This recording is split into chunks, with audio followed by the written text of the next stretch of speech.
From witnessing her father's death at the age of 7 to silently battling mental illness, Sheba Ntaratambi's life spiraled into an abyss. After her father's passing, Ntaratambi was raised by a single mother who had high hopes in her. In 2015, she graduated with a bachelor's degree in mass communication from Uganda Christian University. Shortly after graduation, she became pregnant. Although Ntaratambi's boyfriend welcomed the pregnancy, she did not. Being successful, I thought I would have a job.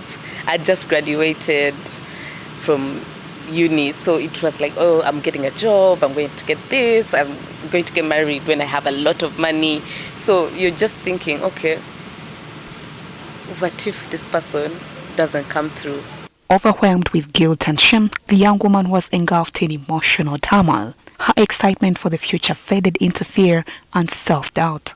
When she gave birth, her emotional health declined further. For some weird reason, I felt like, okay, finally I am, I'm free from this pregnancy. I'm free to do whatever I want.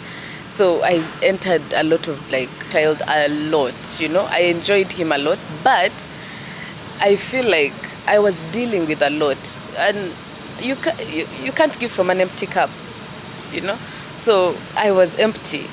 Like how terrible twos. Kids are just shouting and crying. That's just how they are. But it's so hard to deal with that when you're mentally not okay. In 2019, the young woman began to realize that something was deeply wrong. One morning, she looked into the mirror and saw someone she did not recognize. I didn't like what I saw because I felt within me that I wasn't okay. Every day, your heart is heavy.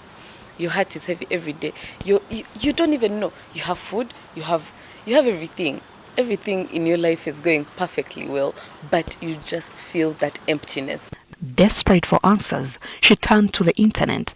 After searching for answers for why her baby cried when she was around, she stumbled upon information about postpartum depression, a condition affecting millions of women globally. Postpartum depression is one of the most common maternal mental health disorders, often triggered by hormonal changes, emotional stress, and life adjustments after childbirth. After realizing that her mental health was compromised, Ntaratambi began practicing meditation and mindfulness, tools that became the foundation of her healing. Discovered all these spiritual teachers and I started reading books about spirituality, and the one thing that stood out was constantly meditation. Meditate. And I remember the first 5 days I did it. It was weird, it was awkward. I was like, okay, but I have to do it. And I remember on the 5th day, I just felt so much lighter. And I was like, I don't remember the last time I felt like this. This marked the beginning of her recovery journey. She later enrolled for an online course in meditation and is now a certified meditation and spiritual wellness facilitator. Ntaratambi now works through the Revive Wellness Studio in Kololo, where she supports women facing mental health challenges. And most times people think meditation is evil, you're summoning demons, which is so hilarious because it has nothing to do with that. This is a mental exercise, It just helps you become aware and present every day of your life, If you're doing something and you're not there, a footballer, a basketballer, when they're on the pitch, it's about them and the ball and their opponents, And if you're trying to play and your mind is not with that ball and the people you're playing against, trust me, you're not going to flourish. Meditation is for each and every one. My son meditates every day. I make him meditate every day, as a must, So meditation is for everyone. And I have classes at Revive Studio, Wellness Studio. It's in Kololo, an amazing place. There's a lot of activities that happen there. There's yoga, they do IVs for skins and whatever, all these things. It's an amazing place. So I do classes there every Wednesday from 6 to 7 p.m. and Sundays from 11 to midday. Become observative.